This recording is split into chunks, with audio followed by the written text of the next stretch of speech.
My next painting is about a mythical creature that I love to draw, and that is dragons. I love drawing dragons. I love painting dragons. The problem with dragons is they're not real. So dragons are mythical creatures you cannot really find in the wild. And it makes it very hard sometimes to imagine things that are not real. So you have to apply certain textures that exist with other animals such as snakes and other reptiles to make your drawing more realistic. So this drawing took me a little bit longer than I wanted to.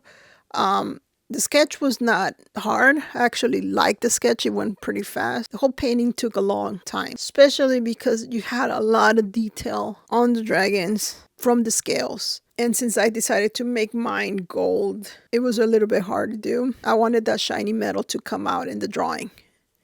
So it took a lot of shading and a lot of work to make it happen. So it took me a long time.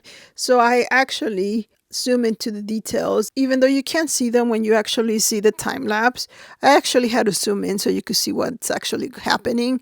And yeah, it took a long time. It's a lot of shading, a lot of values that you have to work with because it's not just lines. You have to create values to create the look of realism. It's kind of hard when your drawings are a little bit smaller than you want them to be, or your detail is in parts are a little bit tight to draw. I don't know if I'm making any sense, but anyone who draws scales knows what I'm talking about.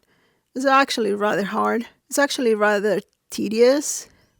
And once you get the hang of it, it goes faster. Just getting the actual look to look right the first time, it's what takes long. Otherwise, it's a lot of fun. I actually enjoyed doing this one, even though it took me a while to do. It was very enjoyable. So I wanted a background for this one as well. And I experimented with some since I didn't have a clue of what I wanted in the background. I just didn't want to leave it the way it was because it looks like it's floating in space. So I wanted to ground my drawing somewhat. So giving it a background kind of does that. So I played around and then showing you how I played around with the background so you know that coming up with a background is just not like when I draw things, it's just not like all planned out and I know exactly what to do. Sometimes you have to play around with things. And I think that's with every single painting or artwork that you do. Yeah, you have a kind of an idea what you want to do.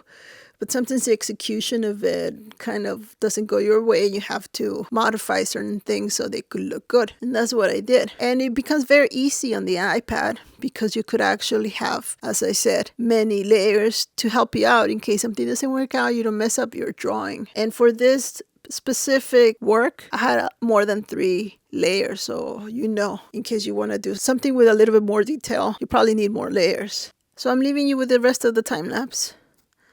And like and subscribe. That will really help.